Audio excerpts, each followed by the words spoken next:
Tucked in the hills of Kennewick, Washington, a geologist, a farmer, a retired teacher, and a paleontologist came together to create the only known community mammoth dig site west of the Mississippi. It all started here, taking someone else's trash and discovering within it a true community treasure. He and I had an excavation and recycling business on the 28 acres. And he had been digging out topsoil and hauling it out, and that's where he found the bones. I wasn't sure what they were.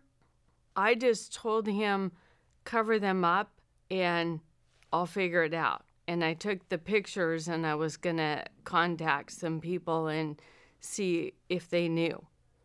Much later in 2003 or 4, I started to contact the colleges and let them know, and I sent pictures out with them, and then I kind of got a clue.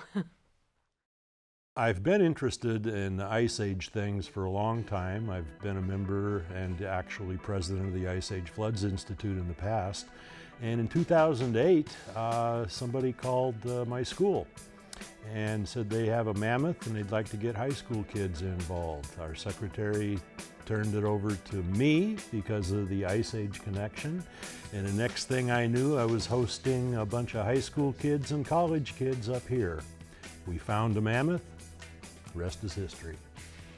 Gary got a call from a graduate student at Central to maybe come out and help him pull together some high school students to do a pedestrian survey, just walk over the land to see if we could find evidence of where this supposed mammoth was located. Well, Gary contacted me, and so I was excited about going out there. So while they were busy doing that pedestrian survey and trying to relocate them, the location of the mammoth find and things like that, I headed straight for the outcrops. And I was trying to piece together, well, is it in flood deposits? There was some misinformation at the beginning that maybe it was in windblown deposits, but it was very obvious very quickly that it was in flood deposits. And that got everybody really excited. So right off the bat, I guess, I started stepping into kind of on my own interest, from my own interest, trying to unravel the geologic mystery of the site. Well, I was kind of here at the beginning. I was working on a mammoth site up at Sela, and we got a phone call. I was working as a professor at Central. Somebody was going to send us some photographs of a mammoth that had been found several years before. That project at Sela wound down, and we came down to see if there were enough mammoth bones to interest us down here. Through meeting Gary Kleinknecht and George Last and a lot of the community down here, we decided that both the bones that were here were scientifically important, and we had enough community involvement that we could make a good dig out of this. So that's how I came to be here. A previous owner had lost the property. It was in the possession of a bank. Within a week, a local wheat farmer bought this 27 acres and then turned around and says, you guys can dig here all you want. Only thing I want you to do is share it with the community and the kids. Boy, how can you turn that down? There are no paid positions. And three of us who were sometimes they call us the Three Amigos and sometimes the Three Stooges, I think. But Bax Barton, who's a paleontologist from the Burke Museum at the University of Washington, George Last, who is a fellow Ice Age floods enthusiast, who's a geologist at PNNL, and myself decided we were going to do this. We went out and solicited donations and discounts from local businesses and actually started this with our credit cards. With the decision to move forward using all volunteers and community support, the next critical piece was what kind of a dig site the Three Amigos would operate. I told the community when I got here that if we're just going to dig a mammoth, that's kind of happens a lot. It's nothing unique about that event. except sharing it with the community is different. But the big stack of sediment above and below the mammoth represents the paleo-environmental history for the Tri-Cities area for the last at least 17,000 and maybe 20,000 years. We've been excavating that material very carefully, washing it all down on the wet screens, which is a very gentle process. So far we've been recovering snails, rodent bones, reptiles and amphibian bones, bird bones. Stray bits of mammoth, amazingly, make it to the wet screens. Lots of beetles, spiders. We have a fairly continuous beetle record for the last 17,000 years. Some of these things don't sound that important, but if you study them individually, they begin to put together this paleo-environmental record for the last, say, 20,000 years. I feel that as a community project, this is important because it allows us to outreach into the community and feed off of the support of the community in terms of getting the science done here at the site. Lots of mammoths are excavated throughout the Pacific Northwest in any given decade. Very few of those are shared with the community. We have the luxury here, thanks to a beneficent landowner who allows us to work at our own pace. We have the luxury of being able to dig this mammoth over several years. As a member of the Seattle Tusk excavation team, Barton knows the value of the Coyote Canyon site. The Seattle Tusk site is in the middle of a basement for a new office building or a residential block, and 30 feet underground surface. And we had a couple hours to get in, excavate the tusk, and get out. And we were only allowed to have 4 people involved in that process. So the actual hole was small enough where the tusk was that we couldn't actually get 4 people into it. So 2 of us went in and recovered the tusk, and 2 of us stayed out and gathered sediment samples to do the kind of work that we're doing at Coyote Canyon, but on a very hurried basis and a limited sample size. So you contrast that with Coyote Canyon, where we have the luxury of working 6-8 months of the year, several years in a row, concentrating on the stratigraphy as George has been doing, or concentrating on the organics as I've been doing. So the story that we can tell of these 2 sites is going to be considerably different between the 2 of them. The tusk is going to yield kind of minimal data on mammoths in the Puget Lowlands. The Coyote Canyon mammoth is going to yield maximum data, not only on mammoths in eastern Washington, but on the paleo-environmental history of Tri-Cities for the last 17,000 years.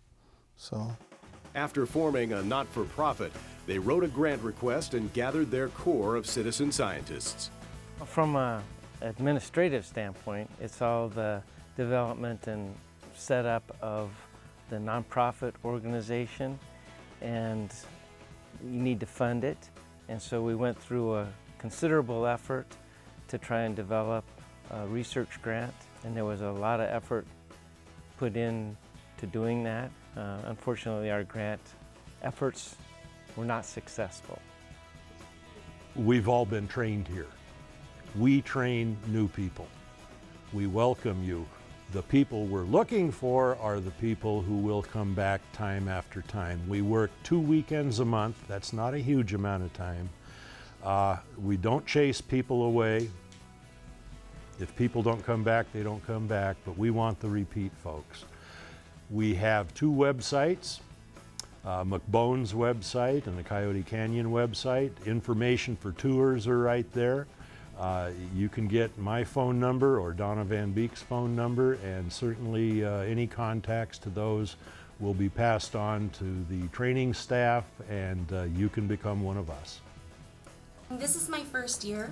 I've been coming several months now, and I just love it.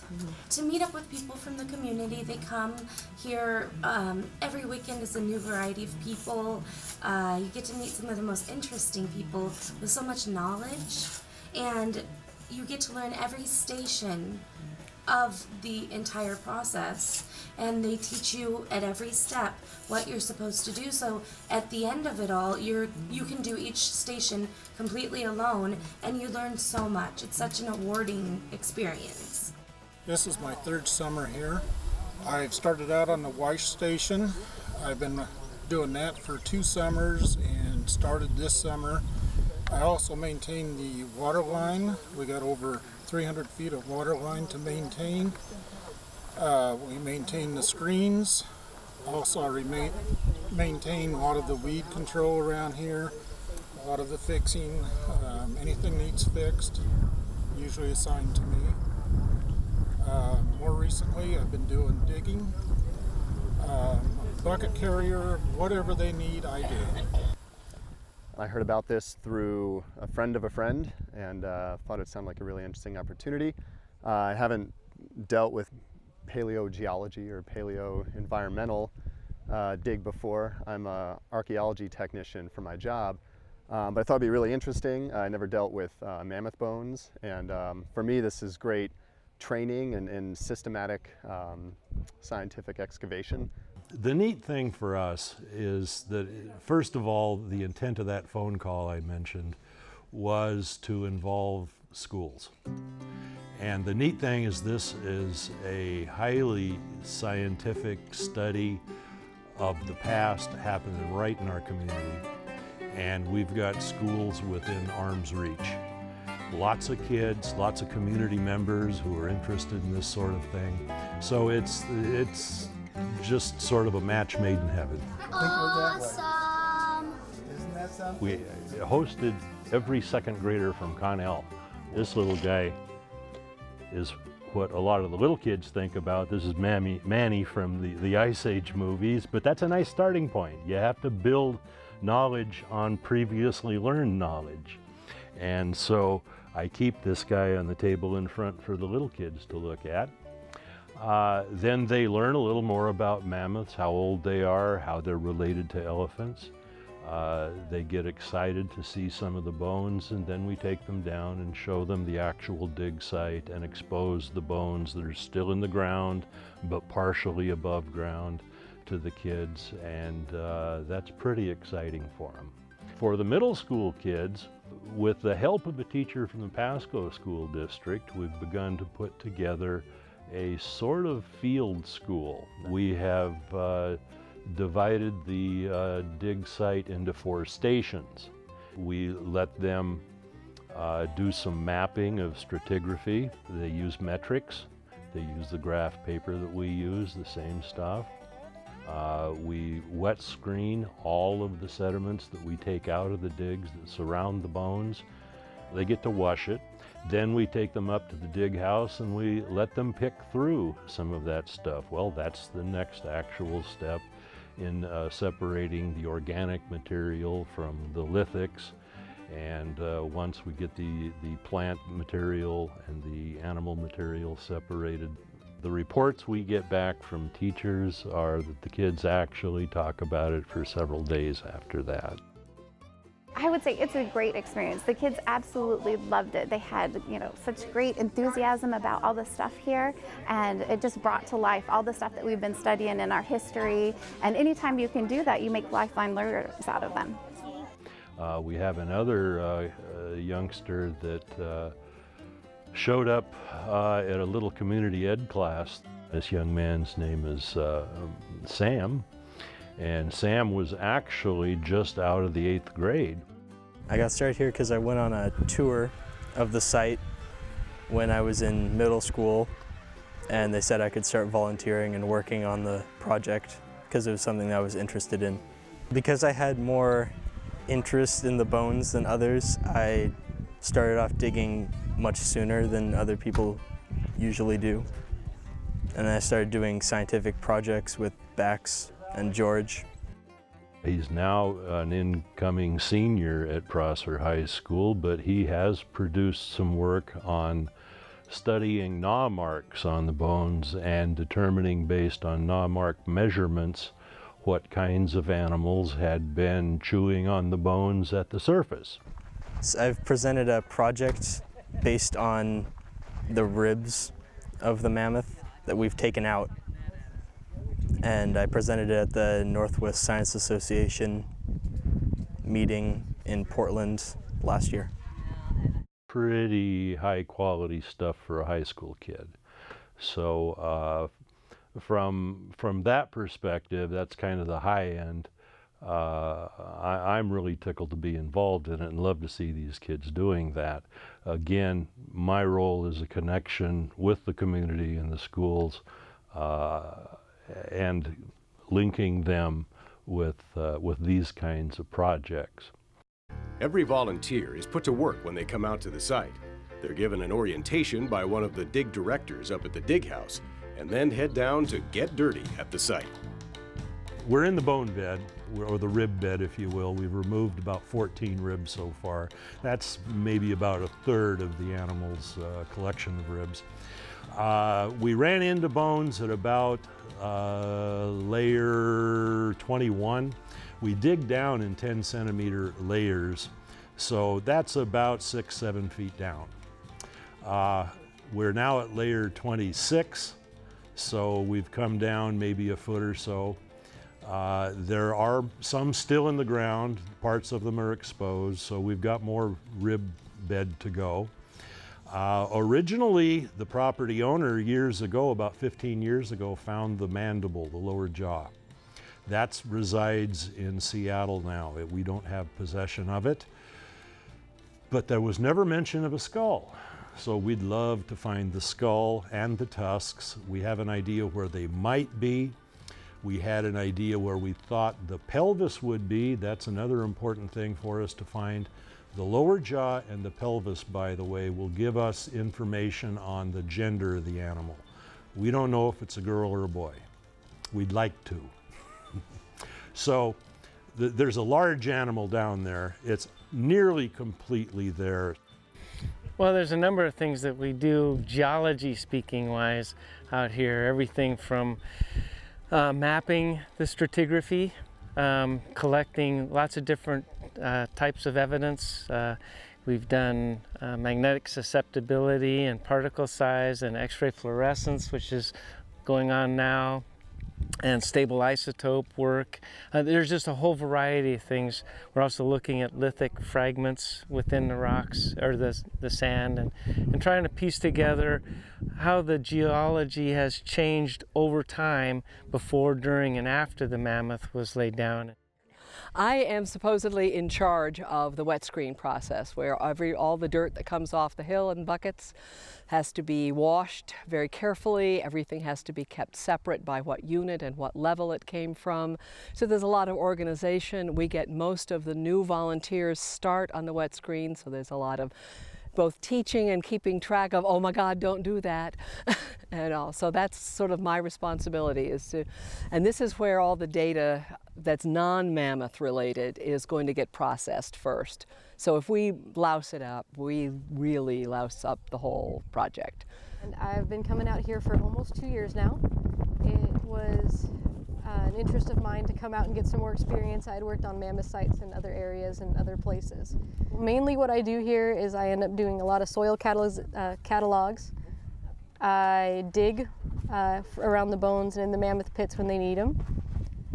And I've done everything from the wet screen to logging characteristics of soils, doing mapping and stratigraphy, XRF readings.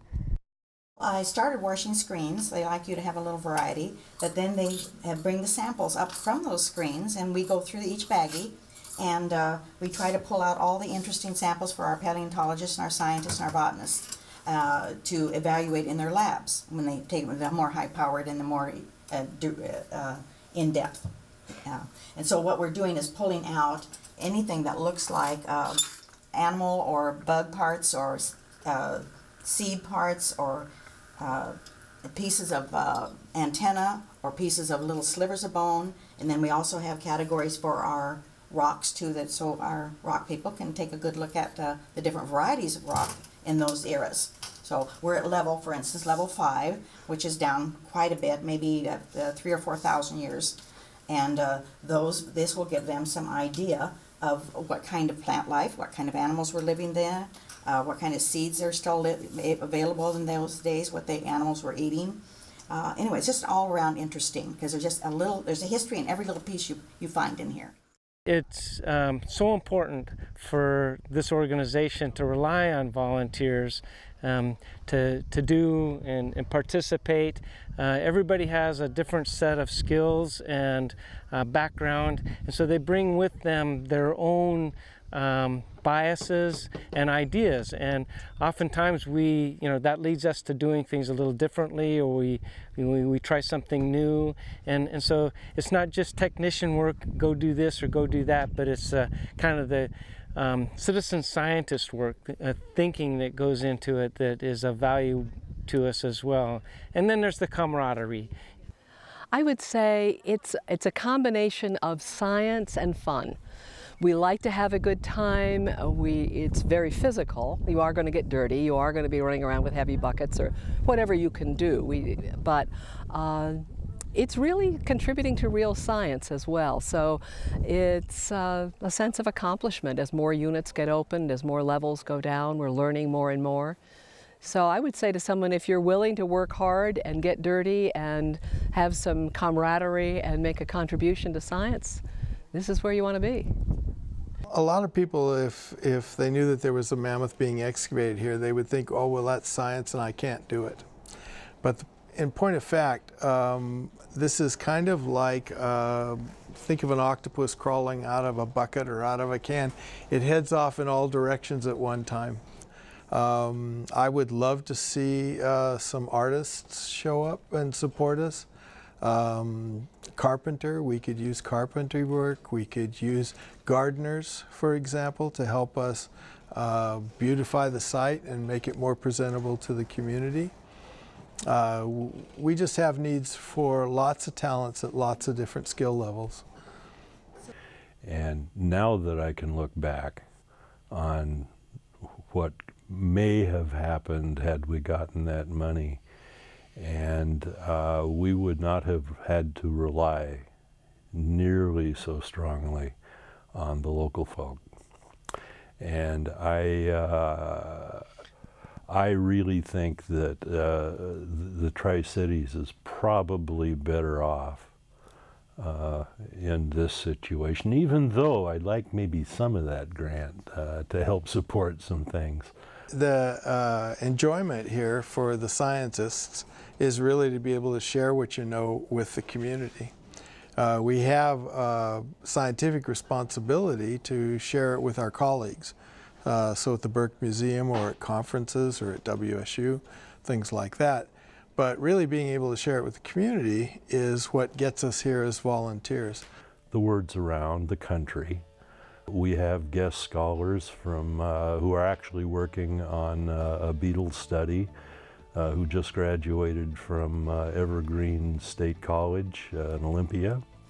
It's not just a Tri-Cities thing. We've had workers come at their own expense from Bellingham and the Seattle area, Corvallis, yeah. California, if you'll remember. Yeah.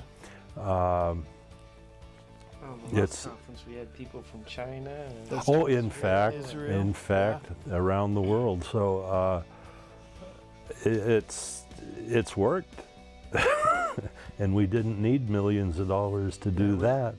Rather a rare opportunity. Mammoth finds are common in eastern Washington. There's probably a mammoth being dug every 15 years or so on average over time.